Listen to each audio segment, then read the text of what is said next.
on the day. The centrepiece of that event, though, the traditional dropping of the ball, well, that wasn't in the rehearsal itself. It does mean that there's quite a lot to do for them between now and the stroke of midnight, just in terms of clearing everything up.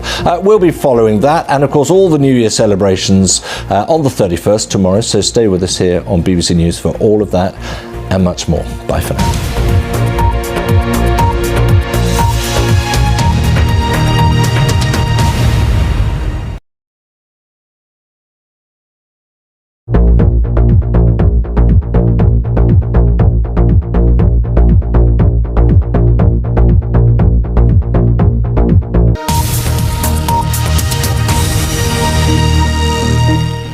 Now on BBC World News, the biggest African and international news stories focus on Africa. Hello and welcome to Focus on Africa. I am Peter Okwoche. Our top stories. Africans react to the death of football legend Pele, who has died at the age of 82, as Brazil declares 3 days of national mourning. He'll be remembered as the one who made football what it is today. We are all enjoying it. Everybody who is a football fan cannot tell you that he doesn't know about the greatest. Nearly 60 people are killed in South Sudan after 4 days of heavy fighting. Thousands more have been displaced, but what's behind the conflict? Also on the program, will a free travel zone ever exist across the African continent? We'll be finding out what's stopping the idea from becoming reality.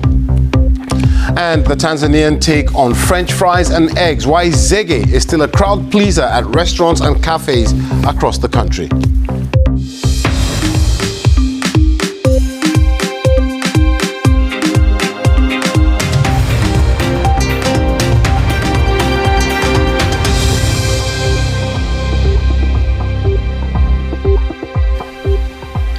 Thanks for joining us here on Focus on Africa from BBC World News.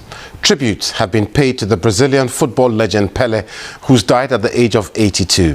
He'd been suffering from cancer. An icon to millions, Pele played in 4 World Cups, helping Brazil to become world champions on 3 different occasions. In Brazil, 3 days of mourning has been declared. This is the iconic Maracanã Stadium. It lit up last night, but the outpouring of grief isn't just confined to Brazil. President Ruto of Kenya said Pele inspired millions of young boys in Africa to dream.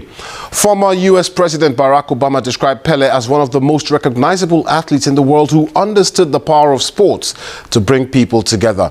Pele was a huge champion of African football, predicting that an African nation would win the World Cup by the millennium. Unfortunately, his prediction didn't come true, but Morocco did reach the semi-finals of the Qatar World Cup this year.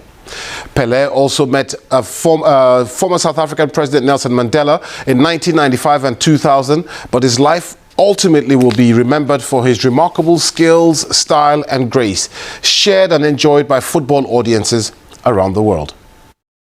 On the reaction from across the continent on the death of Pele, I'm joined by Asha Komugisha. She's a Ugandan sports journalist and commentator. She joins me from the Rwandan capital, Kigali. Asha, a sad day for football everywhere, but really sad on the African continent as well. What's been the general reaction? Asha, great to get your insight into what is, a sad celebration, though. Thank you very much. Asha Komugisha there from Kigali. Now, nearly 60 people have been killed during 4 days of violence in South Sudan. Clashes between youth militia from different ethnic groups have also forced some 30,000 people from their homes. The fear now is that the fighting could escalate further. In response, the United Nations peacekeeping mission in South Sudan recently intensified patrols in the region. I'm now joined by Gizam Moses, who's the Executive Director for Humanity and Community Empowerment Organization in Juba. Thanks a lot for talking to us. What exactly, Gizam, is behind this conflict? Gizam Moses, the Executive Director of Humanity and Community Empowerment Organization in Juba. Thanks for that update on this very important story from South Sudan. Let's take a quick look now at other stories across Africa and the rest of the world. West African leaders have given Mali's ruling junta until Sunday, New Year's Day, to free 46 Ivorian troops or face new sanctions. That's despite their ongoing trial in the capital, Bamako. 49 troops from Ivory Coast were detained after they arrived in Bamako Monaco Airport in July. The veteran Kenyan television presenter Catherine Kasavuli has died from cancer aged 60. Described as a trailblazer, Kasavuli was the first Kenyan woman to host a live television program for the Kenyan television network station in the 1990s. The African Union's resolution to have visa-free restrictions for citizens traveling within countries on the continent by 2018 is yet to be met. A report which measures openness to visitors from other African countries has noted an improvement, but says more needs to be done for the African Continental Free Trade Area to succeed. The BBC's Ian Wafula explains. Ian Wafula reporting there. Very interesting. Still to come here on Focus on Africa, we'll be finding out more about the Tanzanian crowd pleaser Zege, made up of French fries and eggs.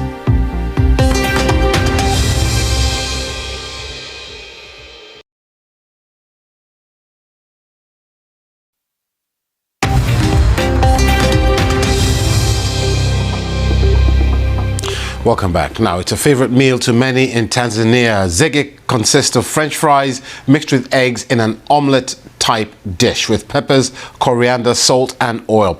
It's a controversial one though, as it's high in fat. Despite this, it remains popular in Tanzanian restaurants and eateries. Frank Mavura tells us more from Dar es Salaam.